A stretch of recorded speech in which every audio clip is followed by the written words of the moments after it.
اللہ الرحمن الرحیم۔ آج ہم گفتگو کریں گے 15 شعبان کے بارے میں، اور چونکہ 15 شعبان کے بارے میں مختلف باتیں بتائی جاتی ہیں تو ہم پہلے ان باتوں کو بتائیں گے، پھر ان کی مختصر سی وضاحت کریں گے۔ نمبر 1، اس رات کے بارے میں یہ بتایا جاتا ہے کہ اس رات کے اندر عبادت کی فضیلت دوسری راتوں سے زیادہ ہے۔ نمبر 2،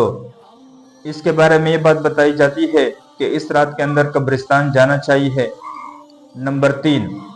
اس رات کے بارے میں یہ بات بتائی جاتی ہے کہ اس رات کے اندر قرآن مجید نازل ہوا۔ نمبر 4، اس رات کے بارے میں یہ بات بتائی جاتی ہے کہ اسی رات کے اندر تقدیر کے فیصلے ہوتے ہیں۔ نمبر 5، اس رات کے بارے میں یہ بات بتائی جاتی ہے کہ اس رات کے اندر انسان کو نہانا دھونا اور صاف ستھرے کپڑے پہننے چاہیے۔ نمبر 6، اس میں یہ بات بتائی جاتی ہے کہ اس رات کے اندر کوئی میٹھی چیز پکانی چاہیے، خود بھی کھائے اور لوگوں کو بھی کھلائے۔ نمبر 7، اس رات کے بارے میں یہ بات بتائی جاتی ہے کہ 15 شعبان کو روزہ رکھنا چاہیے۔ تو ان تمام 6-7 باتیں جو بیان ہوئی، ان تمام باتوں میں صرف ایک بات پر عمل کرنا چاہیے، اور اس کی کچھ نہ کچھ وضاحت موجود ہے کتابوں کے اندر۔ وہ یہ ہے کہ اس رات کے اندر عبادت کا ثواب ہے یا نہیں۔ تو پہلے تو یہ بات سمجھ لے کہ یہاں پر 2 گروہ بن چکے ہیں۔ ایک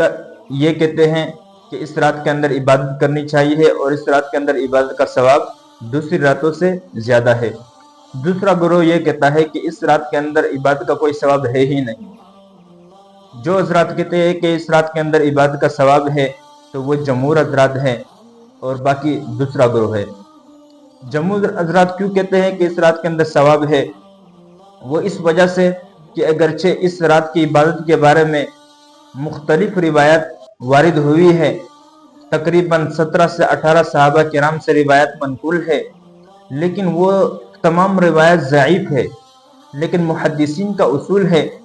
کہ جب مختلف روایات جمع ہو جائے، ضعیف روایت جمع ہو جائے تو وہ حسن کے درجے تک پہنچ جاتی ہے۔ تو چونکہ یہ روایت ضعیف ہے، لیکن جمہور کہتے ہیں کہ چونکہ یہ حسن کے درجے تک پہنچ چکی ہے، لہذا اس رات کے اندر کوئی اگر عبادت کرے تو اس کا ثواب دوسری راتوں سے انشاءاللہ زیادہ ہوگا۔ اور باقی حضرات جو کہتے ہیں کہ اس رات کے اندر کوئی ثواب نہیں ہے، تو وہ کہتے ہیں کہ چونکہ یہ تمام روایات ضعیف ہے تو اس وجہ سے اس رات کے اندر اگر کوئی عبادت کی جائے تو اس کا کوئی ثواب نہیں ملے گا۔ دوسری بات، لوگوں کے اندر یہ مشہور ہے کہ اس رات کے اندر قبرستان جانا چاہیے، اور وہ دلیل میں پیش کرتے ہیں ایک حدیث کہ اما عائشہ رضی اللہ تعالی عنہ فرماتی ہیں کہ ایک رات حضور صلی اللہ علیہ وسلم اٹھے تو میں بھی پیچھے چلنے لگی۔ حضور صلی اللہ علیہ وسلم جنت البقیع پہنچے، وہاں پر حضور صلی اللہ علیہ وسلم نے صحابہ کرام کے لیے مغفرت کی دعا کی، اور پھر حضور صلی اللہ علیہ وسلم واپس لوٹ آئے۔ تو ان حضرات کی دلیل یہ ہے کہ جب حضور صلی اللہ علیہ وسلم 15 شعبان کو جنت البقیع میں گئے، صحابہ کرام کے لیے دعائیں کی، تو ہم بھی حضور صلی اللہ علیہ وسلم کی سنت پر عمل کرتے ہوئے ہمیں بھی قبرستان جانا چاہیے۔ تو ہم اس کا یہ جواب دیتے ہیں کہ پہلی بات تو یہ ہے کہ یہ روایت جو ہے، یہ حدیث جو ہے، یہ انتہائی ضعیف حدیث ہے، انتہائی کمزور حدیث ہے۔ لیکن بالفرض اگر ہم مان بھی لیں کہ یہ حدیث صحیح ہے، حضور صلی اللہ علیہ وسلم جنت البقیع گئے، وہاں پر صحابہ کے لیے دعائیں مغفرت کی، اور ہمیں بھی جانا چاہیے، تو یہ میں بتاتا جاؤں کہ اگر ہم بالفرض اس کو صحیح مان بھی لیں تو پھر بھی ہم حضور صلی اللہ علیہ وسلم کی مخالفت کر رہے ہیں۔ وہ یہ کہ حضور صلی اللہ علیہ وسلم جنت البقیع میں گئے اکیلے اور انفرادی،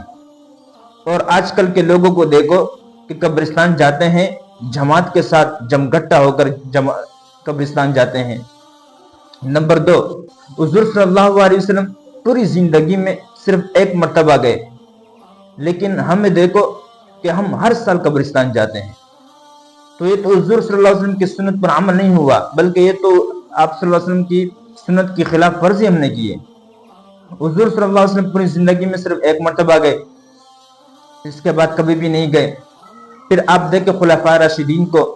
حضرت ابوبکر صدیق رضی اللہ تعالیٰ عنہ کبھی بھی نہیں گئے، حضرت عمر فاروق رضی اللہ تعالیٰ عنہ کبھی بھی نہیں گئے، حضرت عثمان غنی رضی اللہ تعالیٰ عنہ کبھی بھی نہیں گئے، حضرت علی کرم اللہ وجہہ کبھی بھی نہیں گئے۔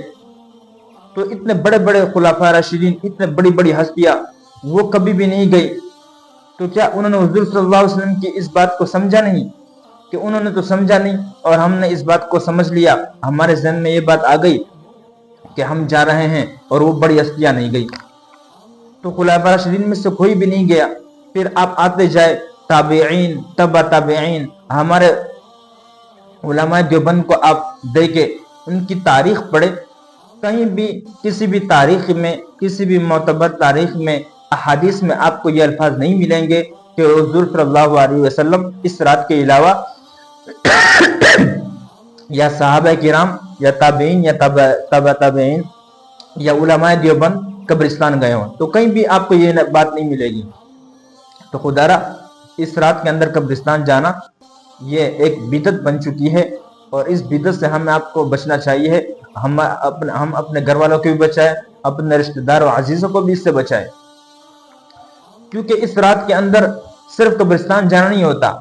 تو وہاں پر بہت ساری خرافات ہوتی ہے، وہاں پر پیسوں کا ضیاع ہوتا ہے، وہاں پر لائٹنگ ہوتی ہے، وہاں پر بدنظری ہوتی ہے، وہاں پر بہت سارے گناہ میں انسان مبتلا ہو جاتا ہے۔ تو اس رات کے اندر ہمیں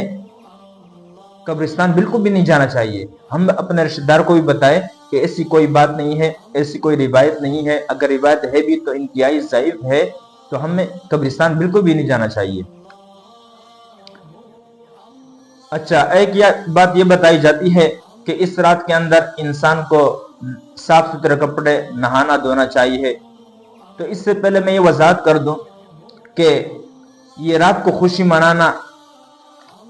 اور نئے کپڑے پہننا یہ اسلام میں بالکل بھی نہیں ہے۔ اسلام کے اندر جو تہواریں منائی جاتی ہے وہ تمام کے تمام تہواریں دن کو منائی جاتی ہیں، البتہ غیر مسلم جو ہے وہ تہوار رات کو مناتے ہیں، جیسے کرسمس یہ رات کو منائی جاتی ہے۔ پھر اس کے اندر لوگ بہت سارے خرافات میں مبتلا ہو جاتے ہیں، اس میں شراب پی جاتی ہے، اور بہت سارے گناہ میں مبتلا ہو جاتے ہیں۔ تو غیر مسلموں کی جو تہواریں ہوتی ہے وہ رات کو منائی جاتی ہے، اسلام کی جو تہواریں ہیں وہ رات کو نہیں منائی جاتی۔ آپ دیکھیں عید الفطر دیکھیں، وہ بھی دن کو منایا جاتا ہے، عید الاضحیٰ دیکھیں، وہ بھی دن کو منایا جاتا ہے۔ اسی طرح آپ جمعے کے دن کو دیکھیں کہ جس کے اندر سنت یہی ہے کہ انسان نہائے اور صاف ستھرے کپڑے پہنے، تو وہ بھی دن کو منایا جاتا ہے۔ تو اسلام کے اندر کوئی تہوار وغیرہ یہ رات کو نہیں منانا بتایا گیا ہے۔ تو یہ بات جو مشہور ہے کہ اس رات کے اندر نئے کپڑے، صاف ستھرے کپڑے، نہانا دھونا چاہیے، تو ایسی کوئی بات نہیں ہے، نہ احادیث میں ہے، نہ کسی تاریخ میں ایسی کوئی بات ہے کہ کسی بزرگ نے، علماء دیوبند نے یہ بات نقل کی ہو، تو ایسی کوئی بات نہیں ہے۔ اس بات سے بھی ہمیں اپنے آپ کو بچانا چاہیے۔ اچھا، ایک بات یہ بھی لوگوں کے اندر مشہور ہے کہ اس رات کے اندر کوئی میٹھی چیز بنانی چاہیے، خود بھی کیا لوگوں کو بھی کھلائے، تو ایسی کوئی حدیث موجود نہیں ہے جس میں یہ تذکرہ ہو کہ کوئی کھانا بنایا جائے، کوئی میٹھی چیز بنائی جائے۔ تو یہ تمام بدعات ہے، آج کل لوگوں میں مشہور ہو چکی ہے، ایسی کوئی بات حدیث وغیرہ میں نہیں ہے۔ اچھا، ایک یہ بات بھی آج کل لوگوں میں مشہور ہو چکی ہے اور لوگ اس پر عمل بھی کرتے ہیں کہ اس رات کے اندر پٹاخے پاڑے جاتے ہیں۔ تو اس میں تو ہم اس رات کو اگر عبادت کرنی چاہیے ہے تو ہم اللہ کو راضی کریں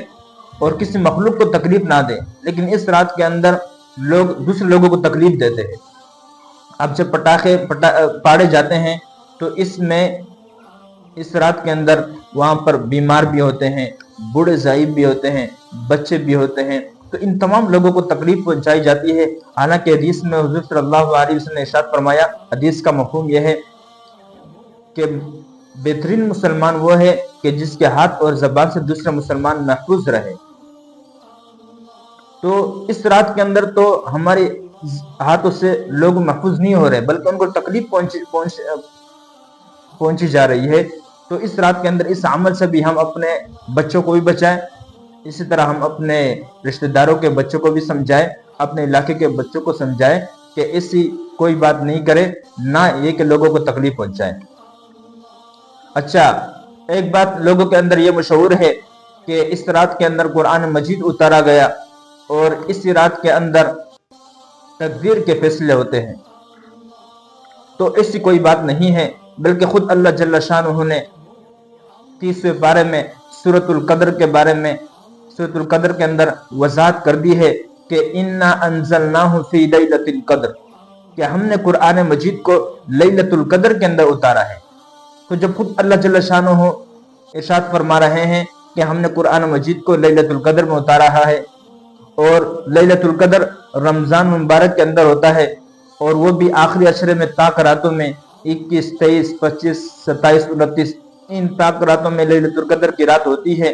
تو جب اللہ تعالیٰ فرما رہے ہیں کہ میں نے قرآن مجید کو لیلۃ القدر کے اندر اتارا ہے، تو پھر ہم ان لوگوں کی بات کو کیوں سنیں کہ قرآن مجید کو اتارا ہے شعبان کے اندر، 15ویں شعبان میں۔ اور اسی طرح یہ بات جو مشہور ہے کہ تقدیر کے فیصلے اسی رات میں ہوتے ہیں، حالانکہ خود اللہ جل شانہ ایک اور مقام پر ارشاد فرماتے ہیں فیہا یفرق کل امر حکیم، کہ اس رات کے اندر تقدیر کے تمام فیصلے ہوتے ہیں۔ تو وہی شعبان کی رات نہیں ہے، بلکہ یہ لیلۃ القدر کی رات ہے، اسی کے اندر قرآن مجید اتارا گیا اور اسی کے اندر تقدیر کے سارے فیصلے ہوتے ہیں۔ پھر جب ہم ان لوگوں کو کہتے ہیں کہ آپ کہہ رہے ہو کہ شعبان کے اندر قرآن مجید اتارا گیا، اور اللہ جل شانہ ارشاد فرما رہے ہیں کہ ہم نے قرآن مجید کو لیلۃ القدر میں رمضان میں اتارا ہے، تو پھر یہ لوگ کہتے ہیں، پھر تعویلیں کرتے ہیں کہ اصل میں بعض قرآن مجید شعبان میں اترا اور بعض قرآن مجید رمضان میں اترا، تو پھر ان کے پاس صرف تعویلیں ہوتی ہے، ان کے پاس کوئی معتبر روایت وغیرہ نہیں ہوتی۔ تو ایسی کوئی بات نہیں ہے، بلکہ اصل میں یہ جو لوگ کہتے ہیں نا کہ شعبان کے اندر قرآن مجید اتارا گیا، تو بعض لوگ اس بات کی طرف گئے ہیں، بعض لوگ اس کے قائل ہیں کہ انہوں نے لیلۃ القدر کی ویلیو کو گھٹانے کے لیے اس شعبان کی 15 شعبان کی اہمیت بتائی ہے، تاکہ لوگوں کے اندر سے لیلۃ القدر کی اہمیت ختم ہو جائے اور پھر لوگ اس بدعت کے اندر مبتلا ہو جائے۔ تو ایسی کوئی بات نہیں ہے، قرآن مجید نہ شعبان میں اترا، اسی طرح تقدیر کے فیصلے شعبان میں بالکل بھی نہیں ہوتے، بلکہ تقدیر کے فیصلے بھی رمضان مبارک کے اندر ہوتے ہیں، اور اسی طرح قرآن مجید بھی رمضان مبارک کے بابرکت مہینے میں اترا ہے۔ اچھا، تو خلاصہ یہ ہے کہ صرف انفرادی عبادت ہے نا، وہ ہے، لیکن اس کا بھی کوئی مخصوص طریقہ نہیں ہے۔ اچھا، اس سے پہلے میں ایک بات بتا دوں کہ اس رات کے اندر بعض لوگوں کے اندر یہ بات بھی مشہور ہے کہ 15 شعبان کو روزہ بھی رکھنا چاہیے، تو ایسی کوئی حدیث موجود نہیں ہے۔ ہاں، شعبان کے مہینے کے بارے میں مختلف روایت موجود ہے کہ حضور صلی اللہ علیہ وسلم شعبان کے مہینے میں کثرت سے روزے رکھا کرتے تھے، لیکن یہ ایسی کوئی بات نہیں ہے کہ بالکل 15 شعبان کو روزہ رکھا کرتے تھے، بلکہ صرف یہ تذکرہ آیا ہوا ہے کہ حضور صلی اللہ علیہ وسلم شعبان کے مہینے میں مختلف دنوں میں روزے رکھا کرتے تھے۔ تو یہ بات کہ بالکل 15 شعبان کو روزہ رکھنا چاہیے، ایسی کوئی بات نہیں ہے۔ تو خلاصہ یہ کہ ان تمام علماء کا اتفاق ہے اس بات پر کہ مسجد میں جتے بنا کر جانا یا اجتماعی عبادت کرنا یہ بالکل حرام ہے، ناجائز ہے۔ اسی طرح کوئی مخصوص قسم کی نماز پڑھنا، لوگوں کے اندر آج کل سوشل میڈیا پر، فیس بک پر، واٹس ایپ پر، اسی طرح یوٹیوب وغیرہ پر لوگوں کے اندر یہ بات مشہور ہے کہ اگر کوئی مخصوص رکعتیں پڑھی جائے، پہلی رکعت میں فلاں صورت، دوسری رکعت میں فلاں صورت، تیسری رکعت میں فلاں صورت اور چوتھی رکعت میں فلاں صورت، یہ اگر پڑھی جائے تو انسان کے تمام گناہ ختم ہو جاتے ہیں اور اس کے اعمال نامے میں اتنی نیکیاں لکھی جاتی ہے۔ تو ایسی کوئی بات نہیں ہے کہ یہاں پر کوئی مخصوص قسم کی نماز پڑھنا، اس کا کوئی تذکرہ نہیں ہے، نہ احادیث میں ہے، نہ تاریخ کی کتابوں میں ہے، نہ ہمارے بزرگان دین نے، علماء دیوبند نے ایسی کوئی بات تاریخ کے اندر لکھی ہے، نہ ہم تک پہنچی ہے کہ کوئی ایسی مخصوص ہو۔ یہ لوگوں نے ایک من گڑھ بات بنائی ہوئی ہے جو پورے سوشل میڈیا پر انہوں نے چلائی ہوئی ہے اور اس کے ذریعے سے لوگوں کو گمراہ کرتے ہیں، تو یہ باطل لوگوں کے خود ہی یہ طریقے ہیں کہ جس کی وجہ سے مسلمانوں کو گمراہ کرے، تو ایسی کوئی بات نہیں ہے۔ لہذا ان تمام باتوں میں صرف ایک بات یہ ہے کہ بھائی اس رات کے اندر عبادت کرنی چاہیے، لیکن وہ بھی انفراداً۔ بندہ رات کو اٹھے، گھر میں اکیلا ہو یا مسجد میں جائے یا کوئی ایک مخصوص جگہ ہو،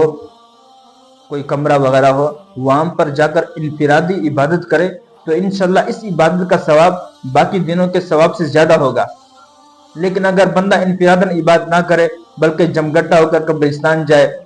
یا مسجد جائے، جماعت کے ساتھ وہاں پر نماز ادا کی جائے، صلاۃ و تسبیح ادا کی جائے، تو اس کے ذریعے سے بندہ نہ تو اس کو اس کاموں کے نہ تو اس کو ثواب ملے گا بلکہ الٹا گناہگار ہوگا اور اس پر پکڑ ہوگی۔ تو یہ مختلف قسم کی بدعت ہمارے اندر رائج ہو چکی ہے، حالانکہ ہر بدعت گمراہی ہے اور ہر گمراہی انسان کو جہنم کی طرف لے جاتی ہے۔ تو ہم اس بدعت سے اپنے آپ کو بچائیں، ہم خود بھی بچیں، اپنے گھر والوں کو بھی بچائیں، اپنے بچوں کو بھی بچائیں، اسی طرح اپنے رشتہ داروں کو، محلے والوں کو بھی اس تمام باتوں سے آگاہ کرے کہ نہ تو اس رات کے اندر قبرستان جانے کا کوئی تذکرہ ہے، نہ تو اس رات کے اندر نہانے دھونے اس نئے کپڑے پہننے کا کوئی تذکرہ ہے، نہ تو اس رات کے اندر یہ کہ مٹھائی وغیرہ یا کوئی میٹھی چیز بنائی جائے اس کا کوئی تذکرہ ہے، نہ تو اس رات کے اندر کوئی مخصوص قسم کی عبادت کرنے کا تذکرہ ہے، نہ تو اس رات اگلے دن روزہ رکھنے کا تذکرہ ہے۔ تو ایسی کوئی بات نہیں ہے۔ دعا ہے کہ جو کچھ پڑھا سنا اللہ تعالیٰ ہم سب کو اس پر عمل کرنے کی توفیق عطا فرمائے۔ وآخر دعوانا الحمدللہ رب العالمین۔